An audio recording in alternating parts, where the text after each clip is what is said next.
My parents were chronic alcoholics and we were taken off them when I was 5.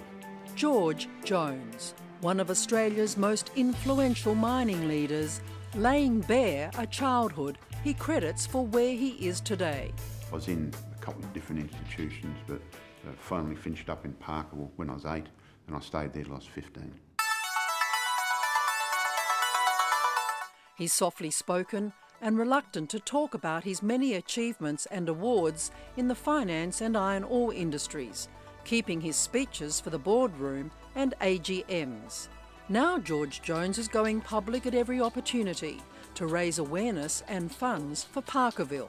He says saved his life. Parkerville took me out of the situation. I mean, it was dreadful.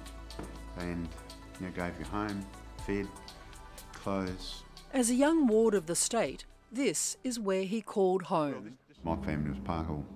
This veranda, there was a row, there probably would have been a dozen beds. Sharing memories of his Spartan childhood with wife Penny and 2 of their adult daughters. Each of the boys, so there were about 18 of us, you'd all have jobs to do. There'd be 2 for the kitchen, there'd be 2 for the wood, a couple for the gardens, a couple for the floors. There's a little shed on the back left-hand corner there, that's where the potato peeling room was. That was one of the legendary jobs. A rigid and tough discipline for 8 years, he says moulded him for the workforce. At 15, time to leave and get out and work out how you're going to live the rest of your life. Now, after 35 years of controlling billion-dollar mining companies like Portman, Sundance, Jindalby, he's pouring energy and money into giving back. Cystic fibrosis, medical research, the George Jones Ear Science Institute in Subiaco. And this, his most passionate project, the George Jones Advocacy Centre in Armidale, one of the first of its kind in the world, dealing with the horrific number of child abuse victims. The key thing is we've got to start repairing these kids as soon as possible. Well, you can see from the environment, it's child-friendly. They come in here, contrast that to, say, going to a police station in Stirling Street. We have the facilities for medical examinations here.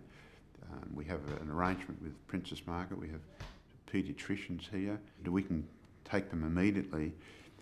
The lovely friendly room there where they can select all nice new clothes and if they're hungry, get fed. We only opened 2 years ago, and we've seen 2,000 families through here.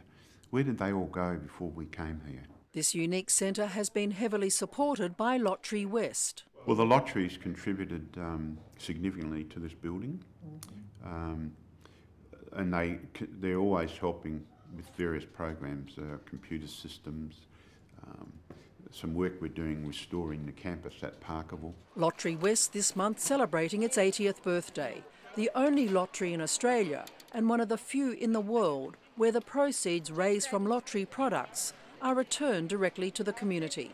Parkerville, one of its very first beneficiaries. Well, Lottery West have been a friend of ours since they started. The first round of grants that they ever did, we were the second recipient.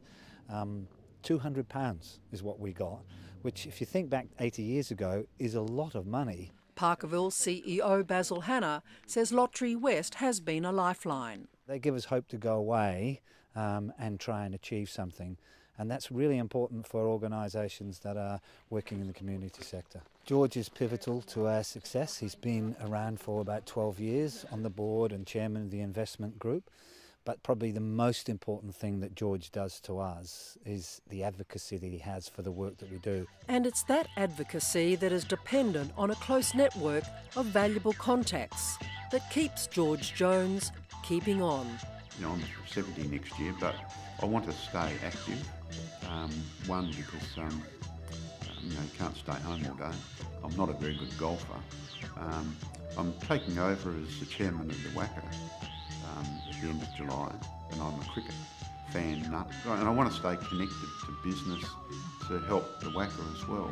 And it's important for the work I do in the charity area to have that network, because it's that network that brings all the successes.